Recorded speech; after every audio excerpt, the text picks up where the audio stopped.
So hello everyone, स्वागत है आपका अपने नए यूट्यूब चैनल इजी प्रेप के ऊपर। बेसिकली आज की इस वीडियो में हम बात करने वाले हैं BCCLE एग्ज़ाम के बारे में। ये एग्ज़ाम क्या होता है, क्या इसका पैटर्न होता है और क्या सिलेबस रहने वाला है। इसके साथ साथ आज की इस वीडियो में हम चर्चा करेंगे कि किस तरीके से एक स्मार्ट अप्रोच के साथ में BCCLE एग्ज़ाम को क्रैक किया जा सकता है। अगेन मैं एक बार सभी स्टूडेंट्स को ये बताना चाहूँगा कि BCCLE एग्ज़ाम बिहार में डिप्लोमा से बीटेक में जाने के लिए एक लेटरल एंट्री एग्ज़ाम है। यदि आप इस एग्जाम को बेहतरीन तरीके से क्रैक करते हैं तो ऐसी कंडीशन में आप बीटेक के लिए सेकेंड ईयर में डायरेक्ट एडमिशन ले सकते हैं एक बेहतरीन कॉलेज के साथ में। तो मैं शुरुआत करता हूं इस एग्जाम के बारे में, कुछ इंपॉर्टेंट इंफॉर्मेशन आपके साथ शेयर करता हूं। देखिए, सबसे पहले ये जो आपका एग्जाम है ये कौन कंडक्ट करवाता है, इसका पैटर्न कैसा होता है, किस लैंग्वेज में होता है, कैसा एप्लीकेशन फॉर्म होता है, वो सारी चीजें हम डिस्कस करेंगे। आप देख सकते हैं कि जो एग्जाम है इसका पूरा नाम है Bihar combined entrance competitive exam competition exam lateral entry. ध्यान रखना, लेटरल एंट्री का मतलब क्या हुआ, जब आप सेकेंड ईयर में एडमिशन लेते हैं उसकी चर्चा हो रही है यहां पर, जिसको शॉर्ट में हम बोलते हैं BCCLE। यहां पर ये कंडक्ट करवाता कौन है, आपका जो BCC बोर्ड होता है वो इस एग्जाम को कंडक्ट करवाता है। और इसकी जो फ्रीक्वेंसी होती है, मतलब साल में कितनी बार ये एग्जाम होता है, तो मैं बता देता हूं कि साल में सिर्फ एक बार ये एग्जाम होने वाला है। ये एक स्टेट लेवल एग्जाम है, बिहार का एग्जाम है, ऑल इंडिया लेवल पर होने वाला एग्जाम नहीं है। यहां पर जो आपके पास में पेपर होगा उसकी लैंग्वेज हिंदी और इंग्लिश दोनों में देखने को मिलेगी। देखिए, यहां पर मोड ऑफ एप्लीकेशन, यानी यदि आप एप्लीकेशन फॉर्म फिल करते हैं तो वो एप्लीकेशन फॉर्म आप ऑफलाइन और ऑनलाइन दोनों मोड में फिल कर सकते हैं, जिसकी जो फीस यहां पर दी गई है वो दी गई है 2200 रुपए। अब यदि हम लोग बात करें यहां पर काउंसलिंग मोड जो है, वो काउंसलिंग मोड भी आपका ऑनलाइन और ऑफलाइन दोनों पार्ट को रखता है। जब अभी काउंसलिंग की चर्चा चली रही है, आपको पता है, इसके लिए मैं एक सेपरेट वीडियो बनाऊंगा जिसके अंदर ये सारी बातें बताऊंगा कि कैसे ऑनलाइन और ऑफलाइन दोनों रोल को यहां पर प्ले करना पड़ता है। ये जो सीट्स आपके पास में, ये सीट्स बढ़ गई है, आप सभी लोगों को पता होगा। अभी जब सीट्स आई थी आपके पास में 1000 से ज्यादा सीट आपको दिखाई गई थी। ये डेटा आपके पास में पुराना डेटा है, लेकिन अभी जो रिसेंट सीट्स आपके पास में आई थी 2023 में, वो 1000 प्लस आपको देखने को मिली।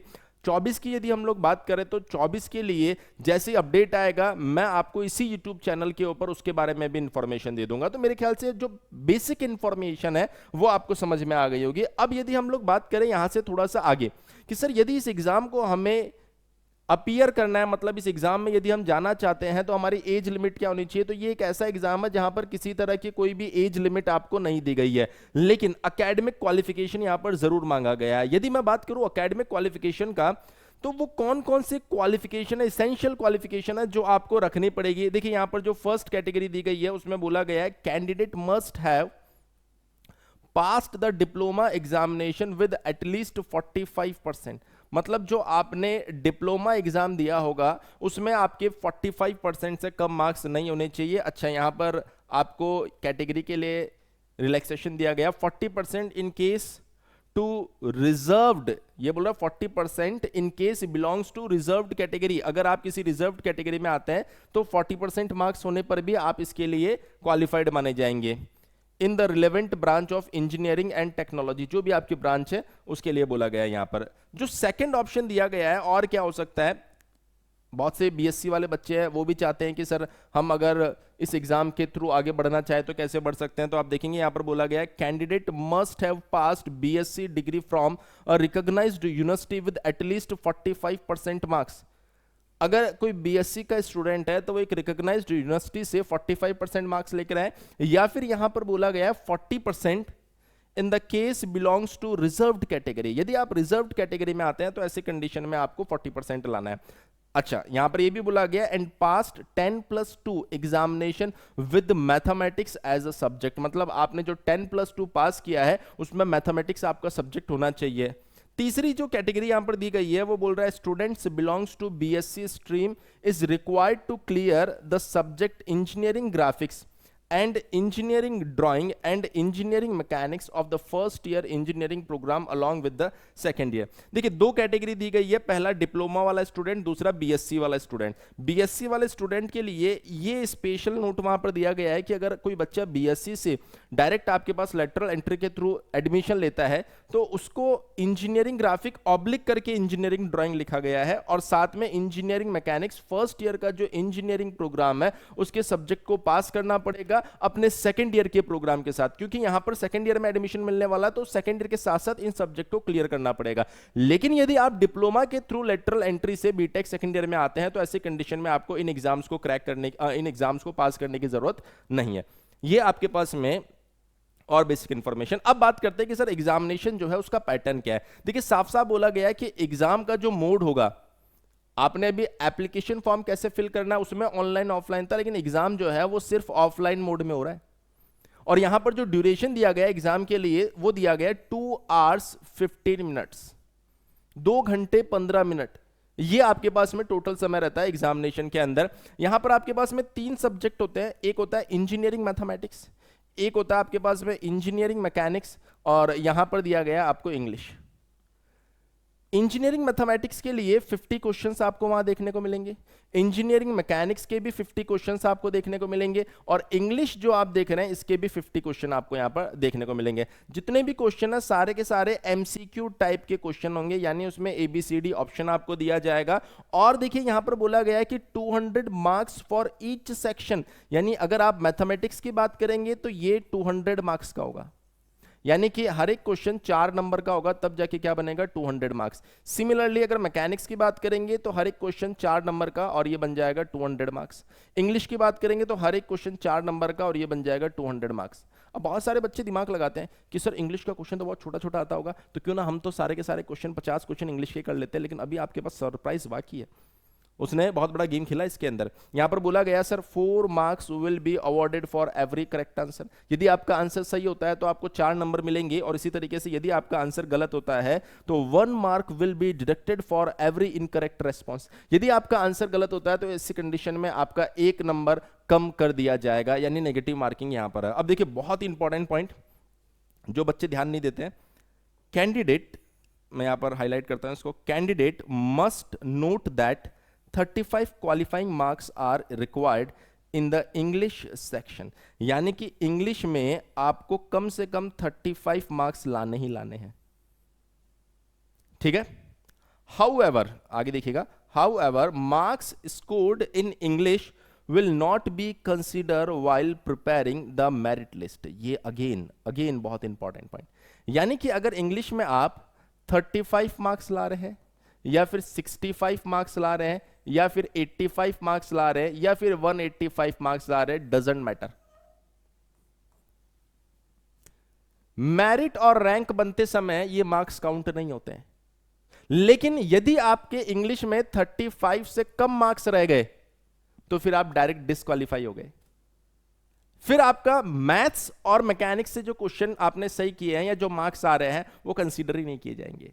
तो पहला स्टेप होता है कि आप इंग्लिश में कम से कम इतने नंबर लेकर आए, और उसके बाद में आपका जो मेरिट बनेगा वो इन 2 सब्जेक्ट के बेसिस पे बनता है। तो हम हमेशा स्टूडेंट्स को ये चीज बताते हैं कि बेटा इंग्लिश आपको इतना अटेम्प्ट करके आना है कि आप सेफली क्वालिफाई कर जाए, और जब आप सेफली क्वालिफाई कर जाएंगे उसके बाद में जो आपके रैंक बनाने वाले सब्जेक्ट हैं वो ये 2 सब्जेक्ट है जिनको आपको बेहतरीन तरीके से पढ़कर जाना होता है और बेहतरीन तरीके से वहां पर सॉल्व करना होता है। यहां पर साफ साफ लिखा गया है, marks obtained in other 2 sections will be taken into consideration while preparing merit list of BCCLE 2023। यानी कि जो बाकी 2 सेक्शंस है मैथ्स और मैकेनिक्स वाले, इनमें कितने मार्क्स आते हैं इनको कंसीडर किया जाएगा जब आप यहां पर मेरिट बना रहे होंगे। तो मेरिट में आने के लिए आपको इन 2 सेक्शंस में बेहतरीन परफॉर्म करना होगा, लेकिन इस बात का भी ध्यान रखना होगा कि कहीं ऐसा ना हो कि आप इंग्लिश में ही क्वालिफाई ना कर पाओ।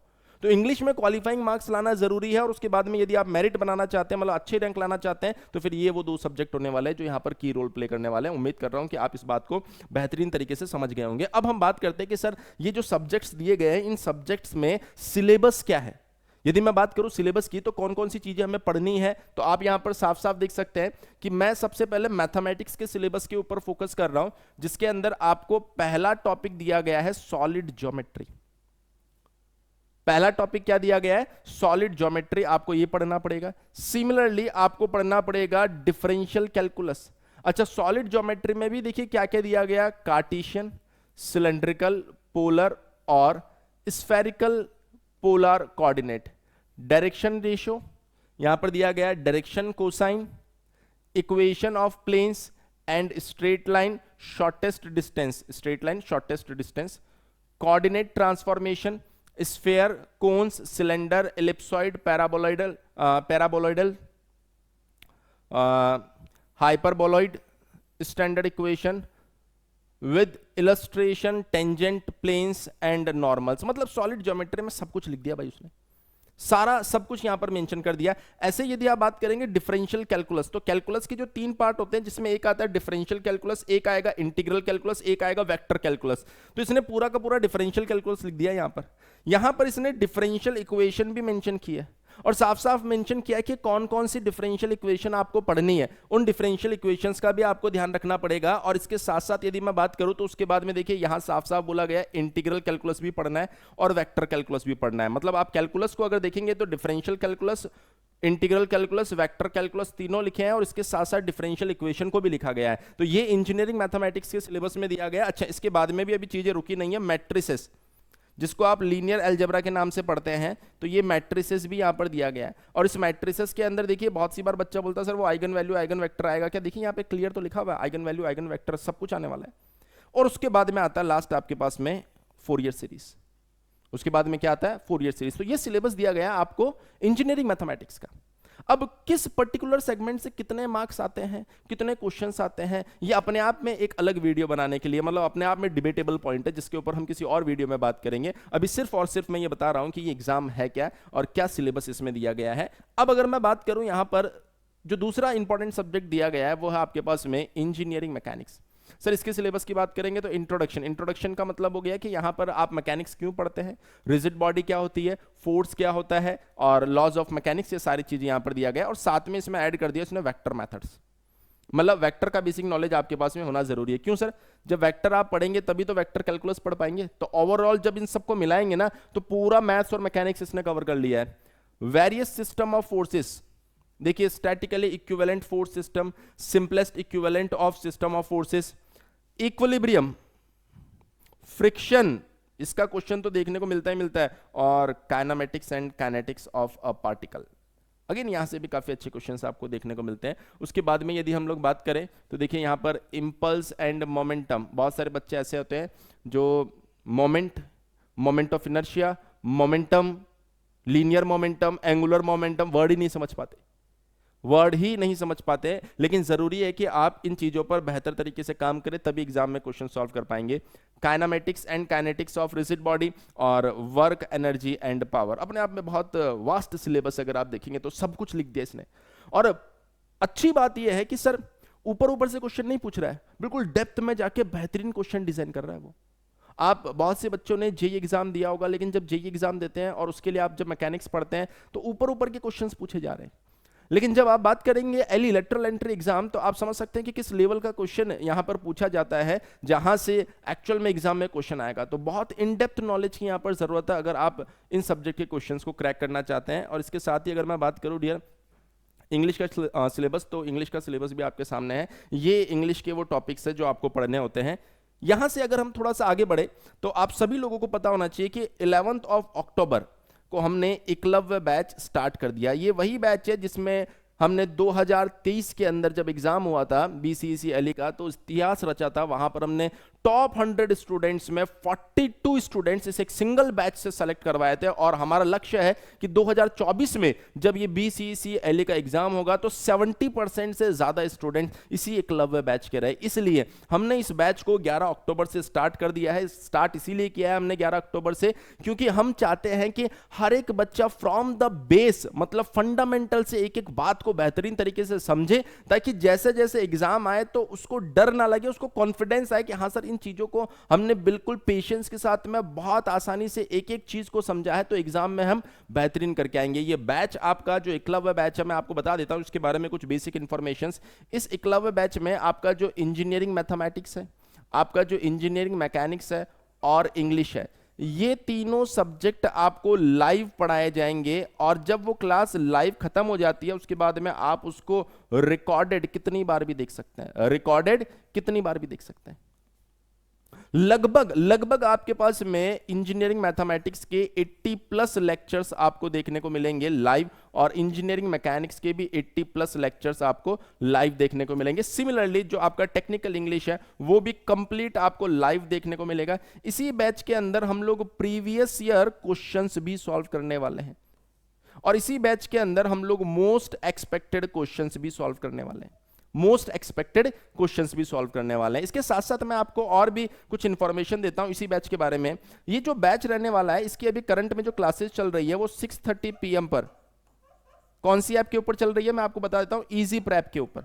इजी प्रैप एप्लीकेशन आप डाउनलोड कर सकते हैं, उसके ऊपर 6:30 PM पर ये एकलव्य बैच BCCLE के लिए चल रहा है। 6:30 बजे शाम को इसकी क्लास चल रही है, जिस क्लास को आप मोबाइल पर भी देख सकते हैं, मोबाइल ऐप के ऊपर भी देख सकते हैं, प्लस आप अपने लैपटॉप के अंदर भी देख सकते हैं, दोनों के अंदर एक्सेस कर सकते हैं। इस पर्टिकुलर जो भी क्लासेस होती है, लाइव क्लासेस होती है, वो रिकॉर्डेड फॉर्मेट में इंस्टेंट अपलोड कर दी जा रही है। और इसके साथ साथ मैं बता देता हूं कि इसकी जो पीडीएफ्स होती है, क्लास की जो पीडीएफ है वो भी तुरंत इंस्टेंट वहीं पर अपलोड कर दी जाती है, ताकि आप पीडीएफ के थ्रू वहां पर प्रॉपर नोट्स भी बना सकते हैं, या फिर आप उस पीडीएफ को और भी चीजों में यूज कर सकते हैं। तो ये सारी कहानी है जो बेसिकली एकलव्य बैच 2024 के लिए हमने टारगेट किया है। तो वो बच्चा जो ये चाहता है कि सर डिप्लोमा हमने कंप्लीट कर लिया, लेकिन अब मैं चाहता हूं कि एक अच्छे कॉलेज के साथ में मैं अपने बीटेक को कंप्लीट करूं, सेकंड ईयर में एडमिशन लूं और वहां से एक अच्छा प्लेसमेंट ले सकूं, तो उसको इस एकलव्य बैच से अपनी प्रिपरेशन स्टार्ट कर देनी चाहिए। 11 अक्टूबर से स्टार्ट हो चुका है, बहुत सारे स्टूडेंट ने अपने आप को एनरोल भी कर लिया। यदि आपने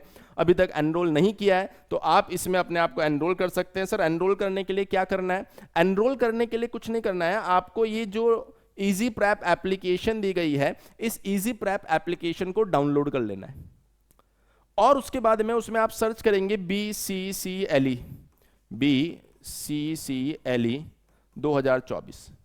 आपको वहां पर कोर्स मिल जाएगा, उस कोर्स में एनरोल कर लीजिए, और शाम को 6:30 बजे उसमें लाइव क्लास भी चल रही है। अगर आपको फिर भी कोई समस्या आती है तो ये इजी प्रैप एप्लीकेशन का हेल्पलाइन नंबर है 7014639318। आप इस नंबर पे कभी भी कॉल कर लीजिए या व्हाट्सएप कर लीजिए, आपको वहां से सपोर्ट मिलेगा किस तरीके से एप्लीकेशन को डाउनलोड करना है, कैसे आप कोर्स को एनरोल कर सकते हैं। उम्मीद कर रहा हूं कि ये जो इंफॉर्मेशन मैंने आपको दी है ये डेफिनेटली आपको समझ में आई होगी। BCCLE एग्जाम क्या है, किस तरीके से इसमें सिलेबस दिया गया है, क्या एग्जाम पैटर्न होने वाला है, ये सारी बातें आज की इस वीडियो में मैंने बताई है। और मैं ये भी उम्मीद कर रहा हूं कि वो बच्चा जो इजी प्रैप एप्लीकेशन पर अपने BCCLE की तैयारी करने वाला है 2024 में एक बेहतरीन रिजल्ट के साथ में बीटेक सेकेंड ईयर में एडमिशन लेने वाला है। जिस तरीके से एकलव्य बैच ने 2023 के अंदर इतिहास रचा था और बेहतरीन रिजल्ट दिए थे, मैक्सिमम स्टूडेंट ने अपने ड्रीम को अचीव किया था, उसी तरीके से अब हम लोग इसी एकलव्य बैच के साथ में 2024 में भी